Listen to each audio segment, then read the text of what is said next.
Winner of 7 Academy Awards, including Best Picture, Best Director, Best Actor for George C. Scott, and Best Screenplay for Francis Ford Coppola, the 1970 bioepic Patton remains the greatest biographic film of the 20th century. George C. Scott refused to accept his Academy Award because he did not believe in competition between actors, but his performance still remains one of the greatest in all of film. Now, this film, a bioepic about one of the greatest battlefield generals in American history, especially during World War II, has been heavily criticized for not including Patton's anti-Semitic rhetoric or some of his other racist writings and commentary. It was criticized for not including battles and mistakes made throughout the European theater during World War II that were covered during Patton's time in command. In fact, it looks to celebrate the man a lot more than what I think modern audiences would be able to do so. Now, all of these criticisms, although valid, still do not detract from the mastery that is this film. At almost 3 hours long, the script hits upon most of the highlights and legendary stories that surround the larger-than-life figure of General George S. Patton. His arrival in northern Africa, his first battle against Nazi tank commander Rommel in the desert, his constant conflict with British General Montgomery, and how he constantly found himself in hot water with Allied Commander General Eisenhower because of something either Patton said or something Patton did, or most likely something Patton refused to do. The film includes Patton's love of poetry, both reading and writing it, Patton's belief in reincarnation and remembering his past lives, invading Syracuse in Sicily, slapping a soldier for having PTSD and his subsequent punishment,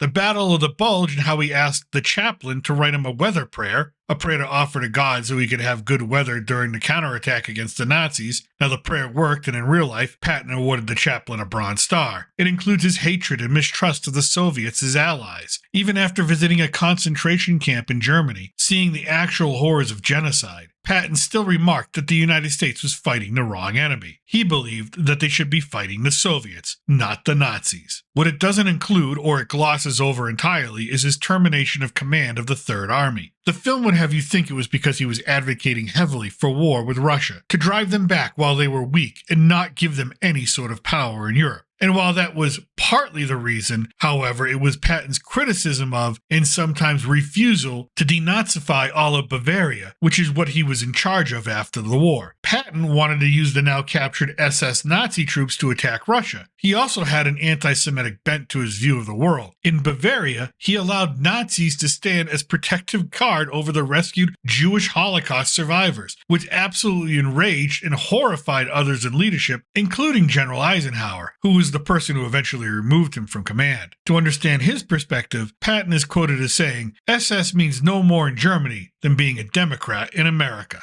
Of course, there are contradictory reports to Patton's anti-Semitism, but it is said that he was equally racist against African Americans and Arabs, calling Arabs the mixture of all the bad races on earth in a letter he personally wrote in 1943. However, the script stays far away from the rumors and stories about Patton being mentally sick or unstable in his later years as a commander. He had suffered so many head injuries and concussions from falling off of horses as an equestrian, many believe he had what we now call CTE. However, we will never know this because his wife refused to allow an autopsy of Patton's body after his death. And speaking of his death, the film does not cover how that occurred either. Patton was in a low-speed car accident in Germany. His limo jumped the railroad tracks in Mannheim. An army truck coming the other way struck the limo on the passenger side. Patton sustained injuries, including paralysis. 12 days later, as he lay asleep, a blood clot made its way to his heart and killed the general. One of the greatest battlefield commanders in the history of the United States was deceased. Now, according to his wishes, because he always believed a soldier should be buried where he falls, he was buried with his troops in Luxembourg. In addition to the omissions made in the script, the production of the film was also problematic. The biggest problem? The star. George C. Scott was an alcoholic as well as having his own eccentricities. He was a method actor and was constantly in character, which meant that he treated all the other actors and crew members like shit most of the time. A lot of the cast told Scott during production that they should stay away from him forever, that they never want anything to do with him ever again in the future. And at one point, production came to a complete halt because, for some reason, George C. Scott immersed himself into a world championship ping pong tournament, and Scott found himself playing against the world world champion and wanted to beat him at least once, so he refused to go back to work until he did, even though he was playing well in full costume and makeup. Beyond that, Scott had issues with the script. Specifically, he thought the opening monologue, now one of the most iconic opening monologues in cinematic history, was too much. So the director had to lie to Scott, told him that they would film it and just tack it on at the end of the film. It was the only way to get the powerhouse actor to commit to the scene.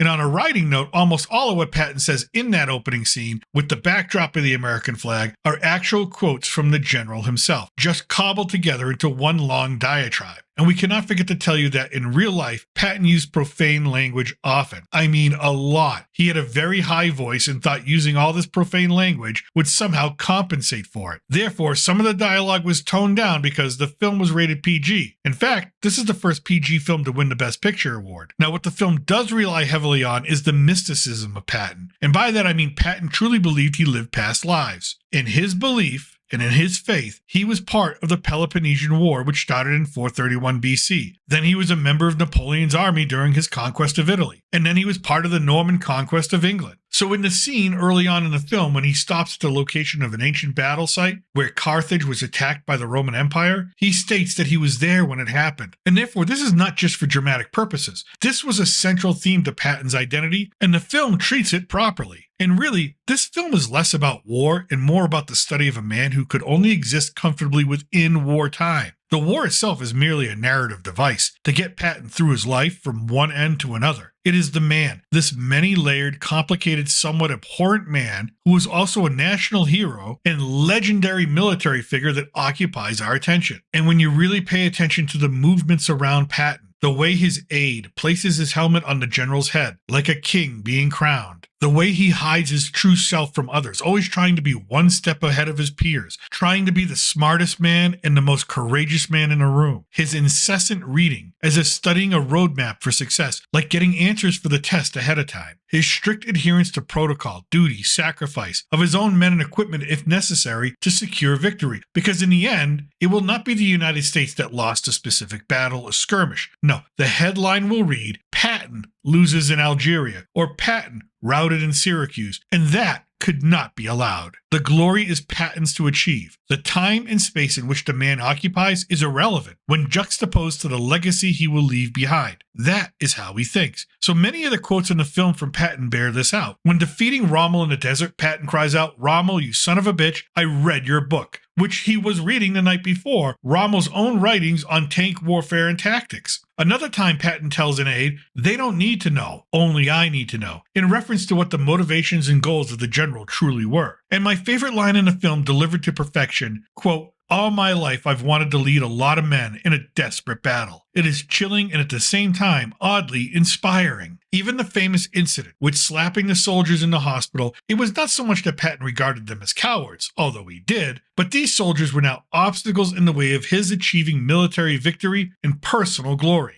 In all of these senses, the film is not a historical documentary that seeks to be an academic lesson. For sure, the events depicted are actual events, actual battles, actual quotes, but this is a psychological drama and epic, much like Coppola's other wartime script, Apocalypse Now. That is not a war film. It is a descent into madness that has a lot of social, cultural, and psychological implications and messaging wrapped in the veneer of war, but it is not a war film. The same is true of Patton. No. Viewing Patton is like the viewing of a storm, watching it, the controlled chaos, moving through the world, unconscious of the destruction it leaves behind, only concerned with the name and legacy it earns and carries with it afterward. There are very few films that can successfully dissect the psyche of a man who is more myth and legend than he is now human. Patton is one of those individuals in our American history who has achieved such a level of regard. There is the human Patton, and then there's the myth and the legend, and sometimes it's not very easy to separate them from each other. And this film rises to the challenge to presenting the fullest picture of that man with as little bias as possible. Patton, the film, truly belongs on the American Film Institute's top 100 movies of all time. And for me, it is in my personal top 10 films that I've ever seen in my entire life. I could go on in generality, tell you about the direction, the editing, the special effects, break down the film like I usually do, but for a film that either was nominated for or outright won the Oscar for these categories, what more could I add to that? The 1970s was one of the greatest eras for filmmaking, period. To be selected as or singled out for such outstanding achievement in that era by your peers is a greater compliment than I could ever give in a simple review. And that's what I think.